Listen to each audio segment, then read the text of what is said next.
We're done working, man. We're free. Can you imagine the cash, like the stack of money?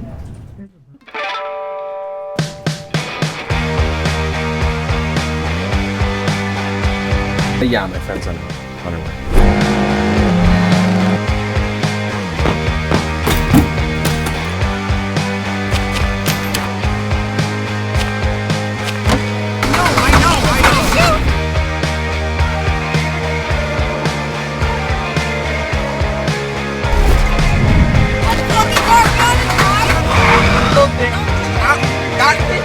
Get that out of my face. Why is it always my car? Because It's here. start digging, strong man.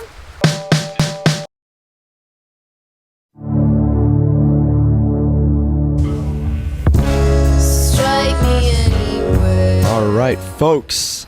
Howdy. How you doing? It is Tuesday, 9 p.m. As every week, Tuesday at 9 p.m. it is time for Punk the System, your one-stop shop for anarchy and punk rock. I've got my buddy here in the studio with me, Mr. Éric Arsenault. How you doing? Hello, ladies and gentlemen. Thank you for inviting me very much, Firas. Yeah, so it's a pleasure to have you here. Eric's a buddy I met at school, my first year at Concordia that I did last year. We've done quite a few projects together, and he's here to talk about one of his projects that he's been working on pretty hard and that I may have contributed to in the slightest way.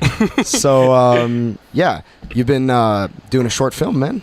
Yeah, we just finished our short film. I mean, we got the final picture probably in March, and we did a short film. It's about 19 minutes and 55 seconds, so 20 minutes. Okay. And we submitted at a bunch of festivals around Canada and the world. We managed to get into a few online festivals in the UK. Nice. I toured the film in May in Toronto, which was a lot of fun. We won Best Story at that festival.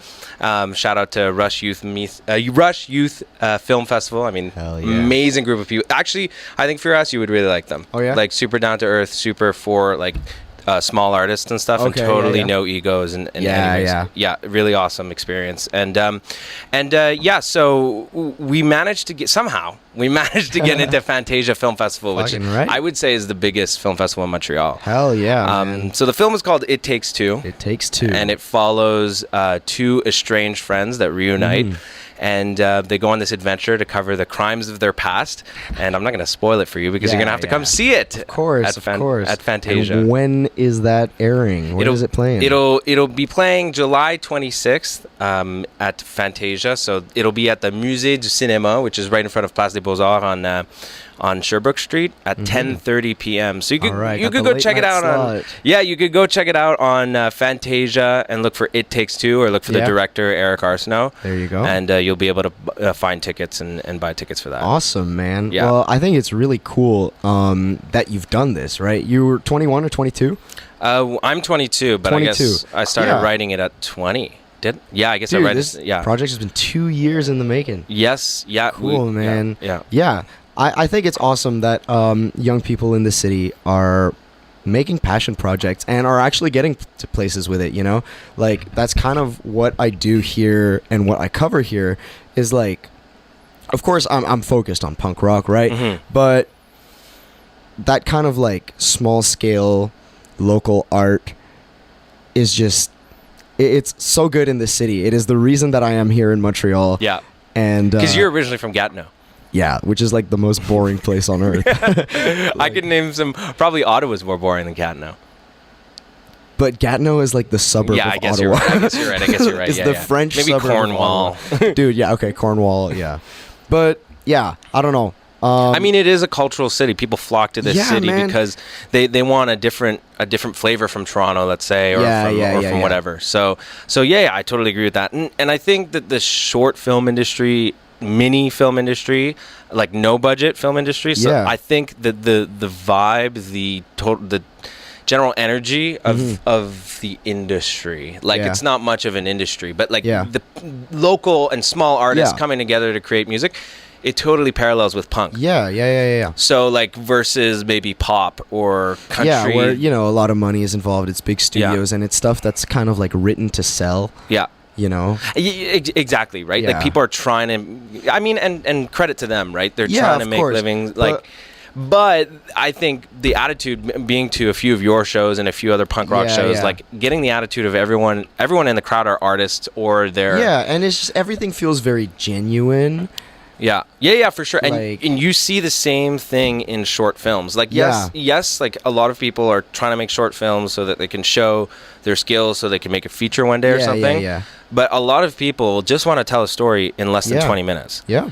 Some people tell a story in 5 minutes. Yeah. Right? And so some people, they're just making their film because their vision is 20 minutes. I mean, you're not going to drag out a 20-minute long story No, of course not. to an hour long. But, you know, and like any scale of project, like even me with my band, for example, like we recorded an EP before trying to record an album. Yeah. And we started off recording demos, you know. And, you know, when you do shows, like first you do like small shows at local pubs, and then maybe you'll do a festival, and then maybe you'll open up for a big band. Like, you know, every scale kind of media, I suppose, is completely valid in its own right, I think. And it brings like unique challenges as well. Yeah. You know?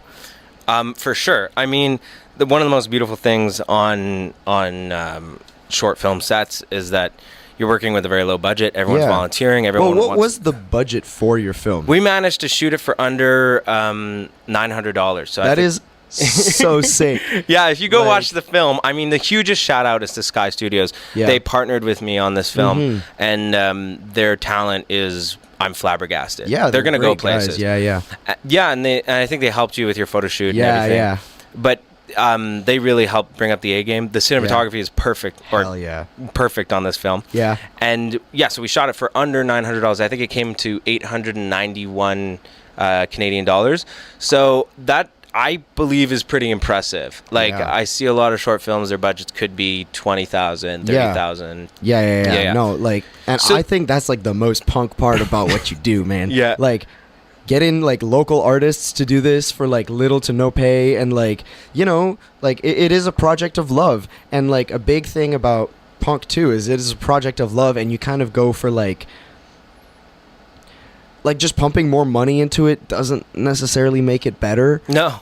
And I mean, like, so often you can waste a lot of money on film sets. Yeah. I imagine in music as well. Yeah. But it's often I was once described that like these huge American feature films that come and shoot up in Canada, these huge films, often they're running overtime. Yeah. And their days are like 16 hours long. Yeah. And rather than stop the set, okay, we're gonna pick up the next shot on the next day, they'd just rather dump overtime on everyone. Well, I mean, you're making more money, right? Yeah. But it's a 16, 18, 20 hour day sometimes. And because it was, the person described it to me as like a battleship. Okay. You could imagine how much it costs to turn a battleship 25 degrees to go south, right? So you'd rather just power through it, right? Yeah, okay. And what I'm learning through short films and the short films I watch and the short films I make is how can you come up with creative ways to cut down on time, cut down on cost. And then also do it in a way where you're respecting everyone. Like we did it, we did it under an MIP agreement with ACTRA. So we involved the Actors Union of Canada, the English one at least, and we really wanted to make sure that we were protecting actors. We were doing it in a way we didn't want to make actors uncomfortable with intimate scenes or action scenes, right? So the fact that ACTRA has this program, member-initiated production agreement, the fact that they have this I'm part of ACTRA, I'm an actor as well. The fact that they have this program makes it supports a lot of local films and art and etc. and music that gets put in the film. So I'm pretty proud that union has that program. I mean, it's super cool that like, you know, there are like considerations for such small budget projects and like assistance and these kind of contracts and stuff. Like that's really cool, man. Yeah, I mean, it's the future of film, right? Especially with the onset of AI and easier to rip off people's likeness. Yeah, like it's incredible. I mean, this is another debate we're going to get into. But more so, do we have to lean into good practices, fair practices, and I imagine it's the same thing in the film, in the music industry. Something I don't know a lot about. Maybe you can enlighten me. Is like, artists used to make a ton of money on selling an album, right? Like that would be your bread and butter. You wouldn't need to tour, right? Yeah. Like we're talking like 90s. Yeah. You wouldn't need to tour. Yeah. So, but now your lifeline, like you can only survive if you tour, right? Yeah. Well, I mean, even then, because we got like organizations like Ticketmaster and shit like that. Yeah. That just like eat up all the profits, and there's like it's a monopoly, right? For so sure. You can't really like if you like breach a certain scale, you kind of unavoidably have to work with these kinds of I bet you do. Corporations. Which is kind of sad. Yeah. But you know what? I think probably with movies, once you reach a certain scale as well, like you probably have to work with some organizations that are going to offer you some contracts that are maybe like... For sure. I mean, eventually you get to a point where you want to do like a war scene. And you want to set up like 2 armies and stuff. And you can't do that low budget. No, of course. You know what I mean? Yeah. So you got to go and you got to go through man, just do it all means. with AI, man. Like. It'll get to that point. It will get to that point. Yeah. But for now, that defeats the art. For now, So, but I can only imagine like Spotify and YouTube. Dude, Spotify, like they pay how much cents on the dollar? Okay, so my band has like 3,800 streams. Yeah. We've made $12. Which honestly is I more thought than it would be. I thought it would be worse. I thought it would be worse. More than I thought. That's actually not but like horrible, that, but it's horrible. But part it's of not. that is also like Apple Music and like YouTube and shit. Okay. But like, you know, like it's not great. Like I read a statistic where like if you're getting like 1 million streams, you get like $8,000. Which like which is actually is all right, but like right, 1 million streams is a lot of fucking streams. Yeah. Damn. Well, the but really like the bread and butter for artists nowadays, I would say, is merch. I had that thought. Yeah. Merch is huge. Mm-hmm. Like that like even as a small scale band, like for me to be able to make money playing music, it's in the merch. Yeah. I think so. Like where are what your album revenues used to be, or where they're going to go? They're going to go to merch, right? Yeah. And you can sell a t-shirt for $5. Actually, but so you use the merch to pay for the album. Yeah. And I mean, I know you're going to keep them at a reasonable price, your merch, but of course. you could totally get them up to right? like $90 a shirt. Oh, yeah. I hate that, man. When I see like bands and their merch is like fucking $80 for like a long sleeve, I'm like, who do you think you are? Like, get out of here, man. Yeah. When it wasn't even made sustainably, respectively, fair trade. Like, it's absolute fucking horse shit, to be honest. Yeah. Excuse my language. But yeah, no, I hate that kind of stuff. That's why we support local, small, low budget art. Well, thank you. I should probably mention that in our film, it is the soundtrack is cleansed, so it is punk rock. Yeah. So I think we got a trailer that we could play. Yeah, absolutely. We can hear some of. We can listen to the trailer if you want to look it up at home. It's called "It Takes Two" official trailer. The channel is Kokiri Films. I'm gonna post it on my story after the show, and if you want to come down on July 26th. To Fantasia Film Festival. It's a mouthful. Come on down. If this piques your interest. So let's give it. And then we can talk about punk in it. Oh yeah, for sure. I mean, let's give it a quick whirl. What's in there? A shovel, numbnut.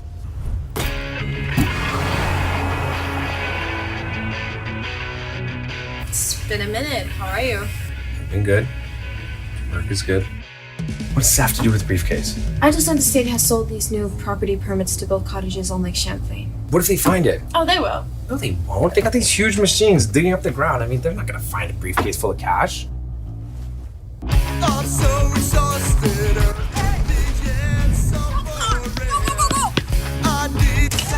Stop right there, or I'll pull my slingshot out on you. Slingshot? We have to admit, that was hilarious. Who owns a slingshot? But do you remember after penny pinching and saving every dollar we could find? And then we would pretend to speak in those French accents and dream about the day we would finally have enough to go to Paris. Well, the day has come.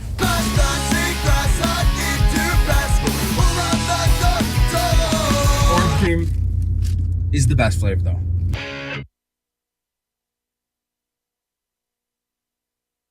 At Cinema Public, we offer a theatrical program made up of local films and international new releases, classics and little-known nuggets, as well as short films and family screenings. Our tickets are among the cheapest in Montreal, $10 for a regular entry or $8 for students, children, and seniors. We also offer 6-ticket movie cards for even more savings. Come see us at Casa d'Italia, just across from Jean Talon Metro, and visit cinemapublic.ca to discover our programming.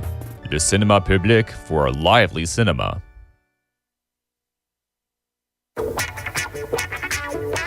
The Go-Go Radio Magic Show.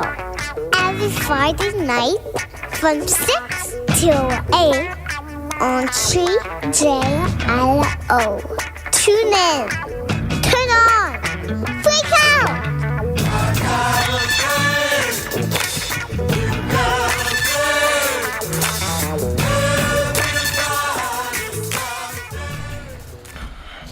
All right, we just had to do the little ad break there, but we did listen to the trailer. It's pretty interesting. I think that's the first time my singing voice has been featured on this show, unless I have sung over a song that I've been playing, which is very possible. A beautiful voice you have. Yeah, you just like came up to this was like we barely knew each other, and you're like, hey, I'm doing a film. You wanna help with the soundtrack? Yeah, I really wanted a band to do the entire soundtrack. Now, and it's so cool. You just got a fucking local band to do it. Yeah, here we are. You know? And I wanted them. Initially, I wanted Dury, which is a band out of the U.S. I think Minnesota. I think I might have heard of They're not. I mean, they're punk leaning. Yeah, but I think they're a little bit more. Like, they're definitely punk. They're definitely not pop. But I think they lean more to pop than let's say, it could be like pop punk, you know? Yeah. No, something definitely that I could play on the radio. You know what I mean? Or the traditional radio. Traditional radio. Yeah. This is different radio here. But I think they kind of really got big. Because I think Ethan's... So you follow two characters, Ethan and Skylar, in the film. And Ethan is kind of dressed up like the lead singer from that band Dury. In all of the promo for their first album, they had a yellow shirt with a yellow tie. Okay, I see. I mean, you kind of follow Ethan throughout the film, and he's like an office worker, very mundane. Yeah. Anyways, so I didn't even try with them, and I didn't even try to reach out, but I wanted them to do it. I had it in the back of my mind. You always have music in the back of your mind. And then I was like, I didn't even reach out to them, and I met you, and I was like, yo, these guys, Clans, they rock. And the music is exactly kind of what we needed. Yeah. And the film takes place in 2012. Okay.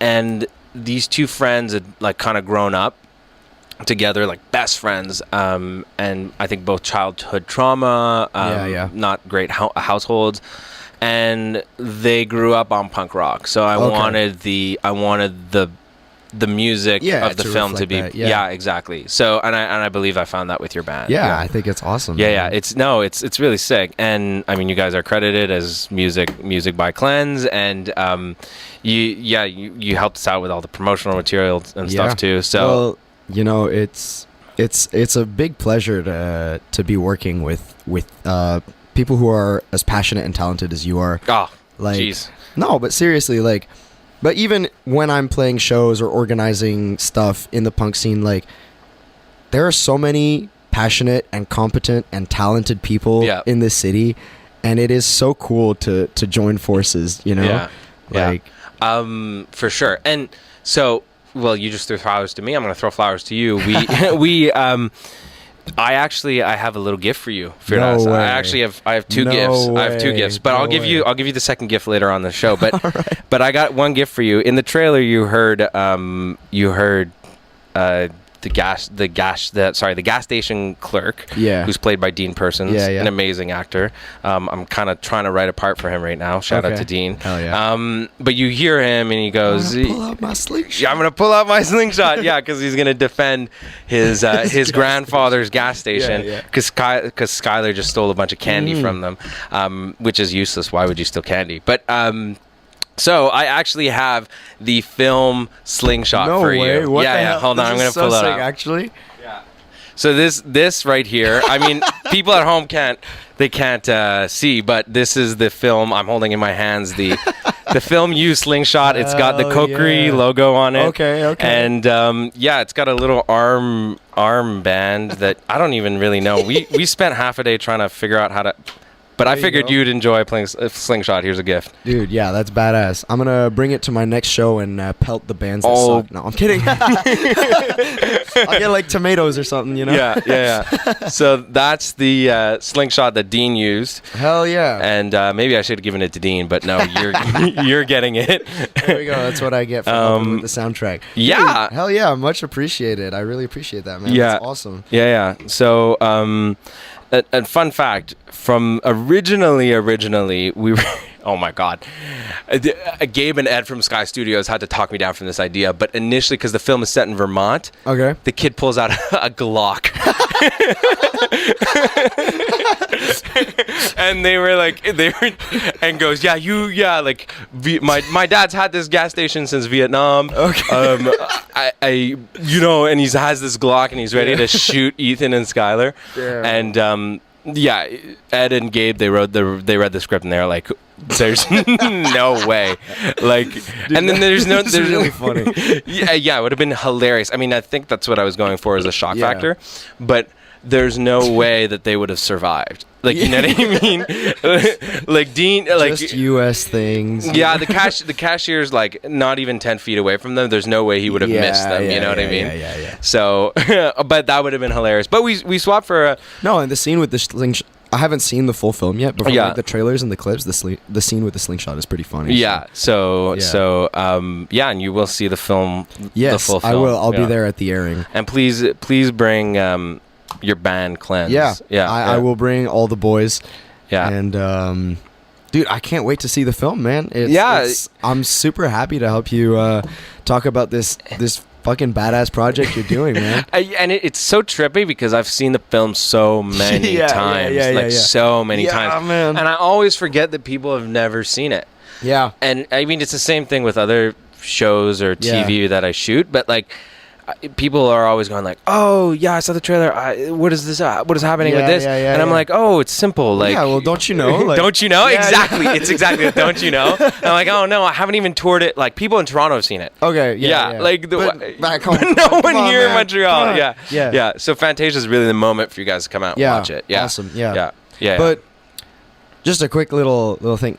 Same thing with music, man. Like, I have listened to my own music so many times. Yeah. And like, obviously you got to go through and like edit every time, so you've seen every edit and you've decided what to cut and what to like, you know, how to mold the thing. And like, songwriting and song recording is the exact same thing. Yeah, honestly. I bet. Yeah. Like, I've listened to the same song so many times and we've changed like so many minute details to try and make it perfect, you know? Like, it's a lot of work, but I like, it's a lot of work for me with my headphones, and so I can only imagine like with a camera, like, and all the audio visuals. I mean, the like, beauty about it, and I'm gonna again shout out Sky, is like, I'm not a DOP, a director of photography, and I'm not an editor. So I don't. I find for me it's like pulling fingernails out. Like, I don't have the talent to be an editor or a DOP, but I produced the film, I wrote the film, I directed the film, and I'm in the film. So you end up watching like drafts. Yeah, it's the same thing. Yeah, exactly. You get so many drafts and like. But I got a question then. It's like in film, you work with such a big team, even if it's a short film. I mean, like, unless you're doing like a really, really small short film, like no actors in your room and you're cutting it together yourself. But like on this, we were probably a crew of 12 to 15. It's a lot of people. Not all on set at the same time, yeah. but you know what I mean. You get the idea. I mean, you could look at the credits. There's a good amount of people involved. You're constantly able to bounce ideas off of people, right? And validate, is this a good idea? Is that a bad idea? And then all that stuff. And challenge ideas. But with, I guess it's similar to writing, like writing a screenplay. Yeah. But in music, do you find yourself, I mean, in writing screenplays, you call it writer's block. Okay. But like, do you ever find yourself, where do you go to inspiration? How do you get feedback? How do you bounce off ideas? All that stuff? The big difference is, right, we have a producer and a recording engineer. And it's the same guy, for us at least, as the way that we're doing things now.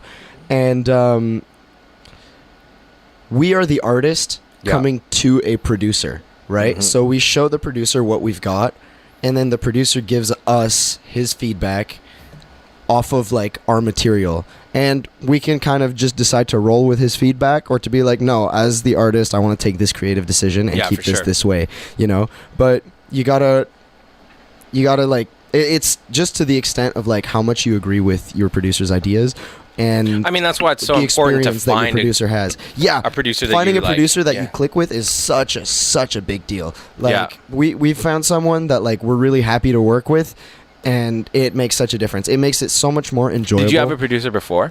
We had done it with like this big studio that kind of just rented out time and gave us one of their guys for 2 days, and like it was good, but having a producer that like if you look at the chat logs between me and my producer, it's just like 5-minute audio messages to each other back and forth, like always talking about like, oh, this release came out, maybe we should try and like you know, listen to that and see how we compare, and then I think maybe the kick drum here needs to be tweaked or whatever. Like it's all like feedback loop all the time. There's always like communication about the feedback and like how things are panning out. Like it's the same thing with it's a pretty intimate relationship, I'd say, like with the producer. Yeah. Oh, yeah, for sure. Because you probably keep the same producer. Like I'm making another film and we're working with a different crew from It Takes Two, right? Because availability or whatever. Yeah. But you should see my pages of notes for the film. It's like, I can only imagine. It's like 20 pages and it's timestamped on everything. Yeah. But when you are more personally like creating, what do you use to bounce off ideas? I mean, I guess your band members. For me personally, writing is like a really like it's something I do by myself. Okay. Like, yeah, fair. Like a lot of people do. I listen to like so much music every day, right? And so I've constantly got like noise in my ears, and I'm constantly picking up on like little things and little inspirations, and then basically just like the things you live in your day-to-day life, right?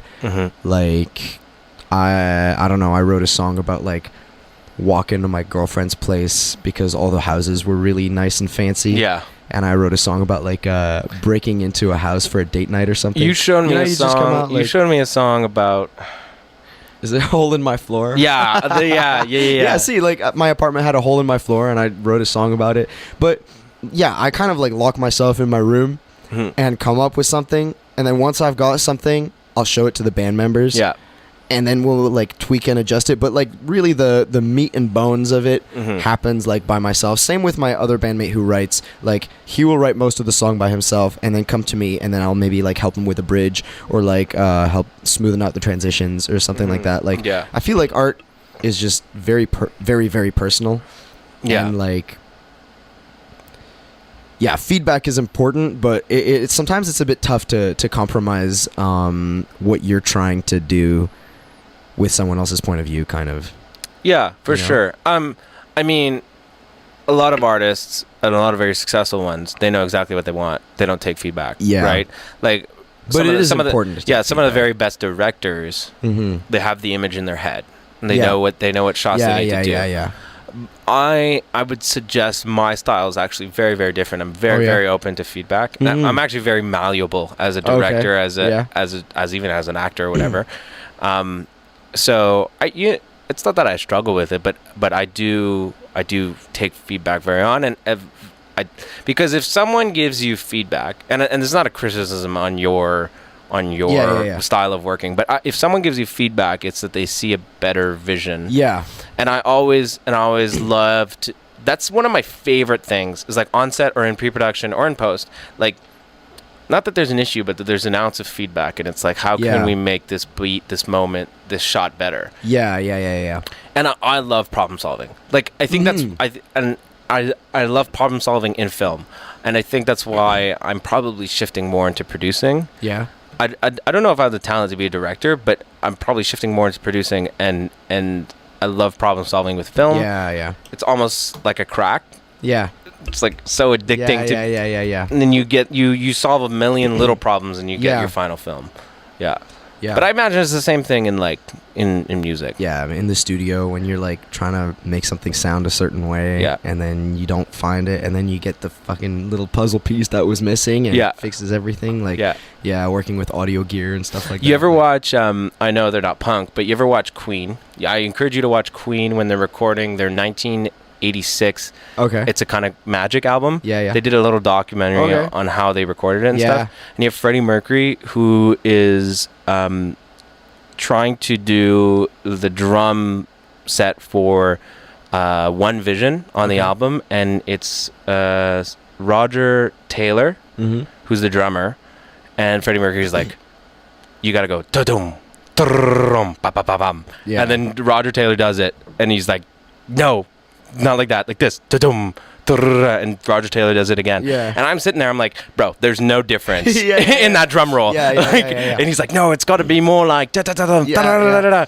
But those things are so specific, you know? But it's got to be. You have to be. Yeah. But also, like, the problem is you can write the same song forever.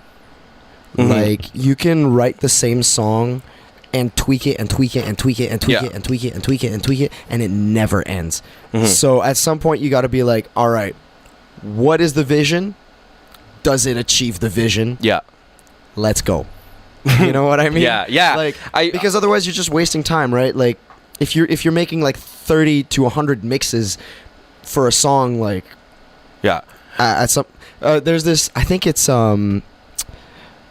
it might have been like Beat It by Michael Jackson, or one of the Michael Jackson songs, where they did like 100 different mixes, and in the end they ended up taking mix number 2. You know? Yeah, it's so often like that. Like, you take 40 shots. Cut, no, do it like this. Reset, boom, and then you end up using the second take. But you never know. But it's funny you mentioned that. When we were cutting the film, at one point, Ed, the editor, was like, I was so fixated on one aspect or something, and he was like, man, this is the best we can do. You know what I mean? And it serves the plot, it serves the purpose, and I'm like, and you got to learn to let go. You know what I mean? There's an expression Ed always says. I can never remember it. It's something about let go of the beauty or something. But like, you're trying to achieve this perfect shot when in reality you did achieve it. But if it serves the at least in film and in music as well, if it serves the plot and it serves the purpose. So it's about finding that balance. For sure. Like, because you get too perfectionist, you get yourself in a hole. Exactly. If you're not, you drive your producer crazy. And if you're not perfectionist enough, then you end up with something that like doesn't garbage. Have the personality that you would have wanted it to have. Exactly, precisely. All right, I'm going to play some punk music. Yes. There's a band I want you to play. Yes, exactly. Tell me about them. So I don't know anything about them. I work for Bell Media. So for Shom and Virgin Radio and all them stuff. Big radio. Big radio. And we went out to do. There was a bunch of people that won like a raffle for Shom, and they had a chance to win $1,000. And we went out to these construction sites and we gave them construction shirts and stuff. And a guy from high school was on the construction site, and yo, what's up? It's been forever. And he's like, yo, have you seen Jack Watson? And I'm like, no, I haven't seen this guy since like grade 9 or 10 or something. And he's like, I even went to elementary school with this guy, and I haven't even spoken to him since this moment. We'll see if he sees. But he's like, check out his band. I think it's called Last Waltzin'. and apparently they just wrapped up an American tour, and I think they rock. And we listened to them before the show. Yeah, I had a quick listen, and I was like, this absolutely fits in on the show. Yeah, so and they also played at the Train Tracks. I don't know what that venue's called. Yeah, it's gone through many name changes. It is currently called the Thrash Can. So they played at the Thrash Can. I've seen you at the Thrash Can, which is a sick venue. It is a sick venue. And I've heard rumors it's closing. I really hope not, because okay, so this is something that we do have to address as part of the punk scene in Montreal. Yes. Go for Blue Dog is closing. I have no idea what that is, but I'll go protest with you. The Blue Dog, man, it's like one of the OG spots, right? Where is it? It's on Saint Laurent. It's like next to Champs. Okay. And so you get those stupid motherfuckers who move downtown, right, above the clubs, and then they're like, oh, it's too loud at night, I can't sleep. Know what you're getting into. And then they fucking bitch and moan until like the bars get like $15,000 fines, man. It is absolutely insane. There's this guy called... Is it? I just question it. Is it the volume, or is it how late they play? I think it's a bit of both. Yeah. Okay. Like I've seen shows at Blue Dog that are like incredibly loud, but at the same time, like you don't move into the clubbing district and complain that the noise is too loud. Yeah. Like now you can't fucking dance at Champs. Blue Dog is closing. Absolutely ridiculous. And in other news, the Van Horn Underpass, man. Yeah. So I was supposed to be doing a show there on the 25th. No. That was going to be my big festival. Well, I know. Summer, it's Noshiaga. Right? The cops are looking online for when the shows are happening there, and then they put up fences and they stalk the spot, man. What is this? It's insane. What are we living in? Like, come on. Who am I hurting, right? Like, I'm singing about my shitty life, and like people are dancing and smiling and laughing. Like, I don't see what the problem is.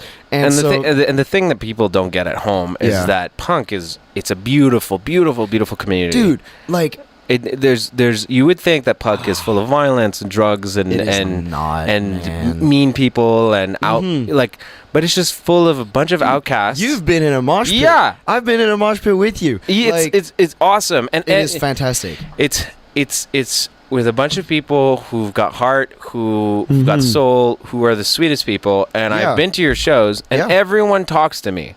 Yeah. Everyone says, hey, how do you know Firas and the band about, Whereas, like, you be driving down in the suburbs and people will, like, look at you the wrong way. You know what I mean? Yeah. Like, so, punk is truly a beautiful, beautiful, beautiful community. But, yeah, so where is the plug it in now. Where's the Noshiaga? Well, I don't want to say it out loud. Oh, okay. Right? I guess like on the air, probably cops are not listening to my radio show. Yeah. It's a 10-minute walk from Metro Frontenac. Okay. I've got the coordinates. If you message the Noshiaga account, if you message me, if you message this is a total band, punk any thing. of the bands, to get the coordinates, the latitude and longitude. It has to become so clandestine, okay, that we have to give out coordinates and screenshots of maps. Yeah. It's fucking ridiculous. Yeah. Like, all we want is it's hot outside, it's nice outside, let's play a show outside. But, there's like, we don't have enough money to fucking apply for permits because we're punks. Like, the barrier to entry is like, if you want to set permits. Up, what the fuck, man? But it's the same issue. And if you want to regulate this and make it safe and make it understandable, make the permits accessible. Yeah, it is not that fucking hard. 100%. Right? So should be the same thing for film. It's an absolute fucking mess. It's a nightmare. It's a nightmare to deal with the city for film as well. We're relocating. There's this new location. I scoped it out. It's pretty cool. Hopefully it doesn't get busted. Hopefully not. We'll see how next weekend goes because there's a couple shows planned out there for next weekend. I believe Truck Violence and Ravenfest is happening there. Raven, who's actually on the show, one of my friends, she's doing like a big birthday bash. And she's here tomorrow? She's here next week? I think the week after I might have her back on. Okay, sick. Anyways, if you want to go to Noshiaga, if you want to see Firas and his band, it's free. It's free. DM him for the coordinates. For the coordinates. Be like Jacques Cartier and man, go put that find shit in your GPS. Go on a fucking goose hunt. Like, but that's so punk, and I wouldn't want anything else like that. No, it's great. It's great. It just sucks that we can't play Under the Bridge. It does. Yeah. But hey, it is what it is. Anyway. We have gone 40 minutes without playing punk music. Play Jack Last Waltzin'. So here's I Can't Cook by Last Waltzin', and we're going to listen to I've got a couple other songs that I felt like playing on the air tonight. So that's going to be that. I Can't Cook, Last Waltzin', Eric's buddy from elementary and high school. Yep. Local band from Montreal. I thought they were sick. I hope you'll think they're sick. Let's listen to some tunes. I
Festival International Nuit d'Afrique, presented by TD, invites you to the 39th edition for the best of world music, from July 8th to 20th.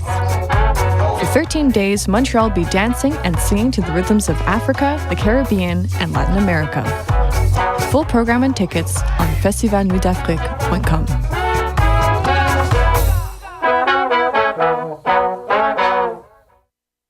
Welcome, salutations, and various forms of greetings, friends. My name is Mr. Billets.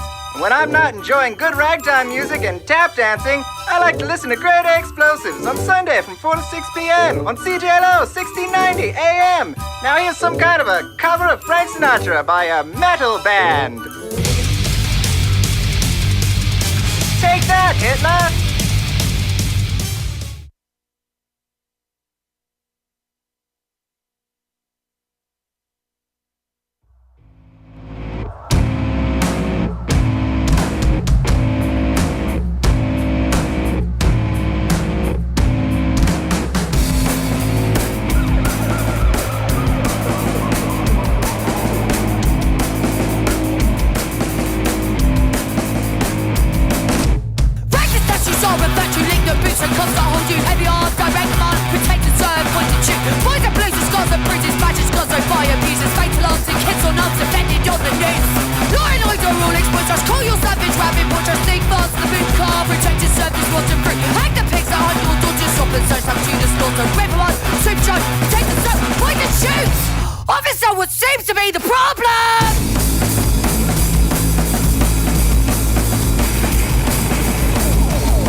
Can we only know post-mortem?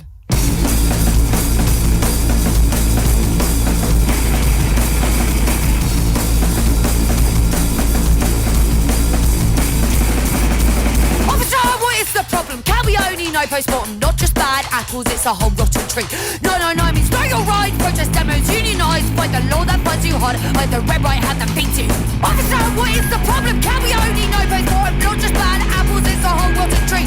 No, means no, you're right. Protest demos, unionised, fight the law that fights you hard, and fight the red, right hand that beats you.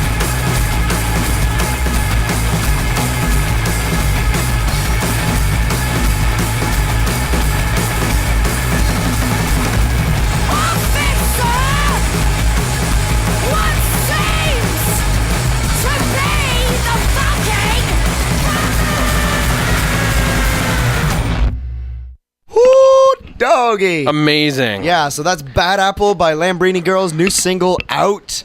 Yeah, and then before that was Attention by Winona Fighter. Before that, I Can't Cook by Last Waltzin, Eric's buddies band. Yeah. They rock. Yo, I haven't talked to Jack since grade 9. Oh yeah. So like 2018.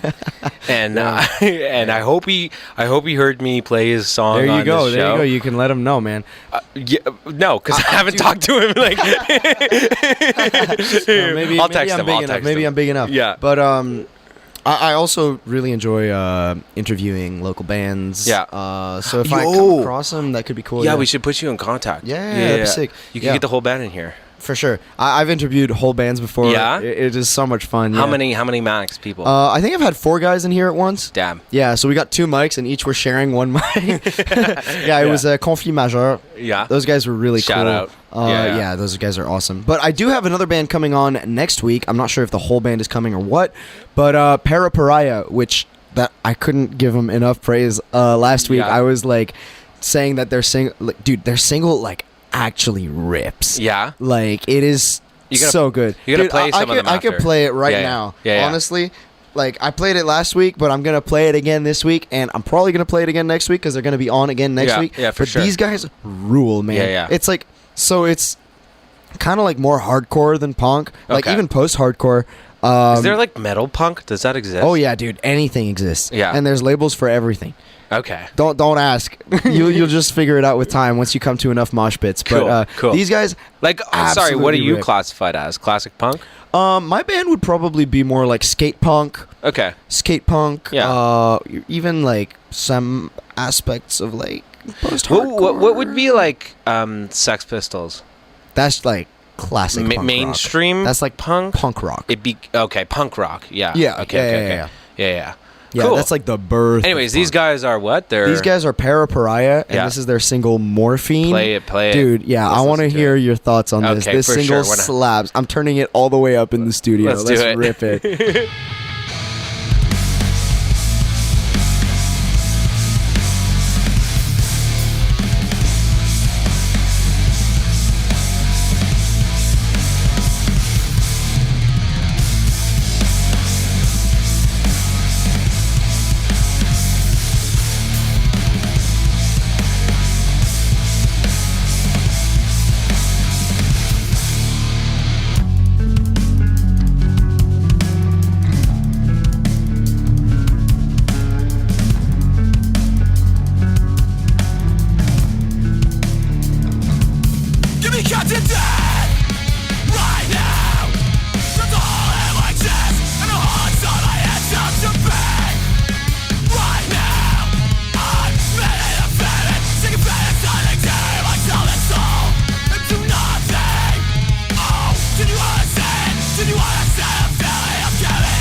All right, so that's going to probably be Morphine by Parapariah 3 weeks in a row.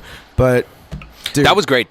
You know what I love? God, I love the breaks. I love the low, the high, the low, Yeah, the it's high, almost the low. metalcore-y, but, Yeah. like, dude, and, like, just how thick those guitars sound. Yeah. And the singing, like, and the screaming. Yeah. They got the vocalist from Dying of Thirst. I think now he's officially a member of Parapariah. Yeah. Which is funny, because in January, I played a show where the opener was Parapariah, and then we played, and then Dying of Thirst went last. Okay. And now, so the singer of Dying of Thirst is now in Parapariah. Oh my God! So it's just kind of like they're all that's the buddies. community. That's the community.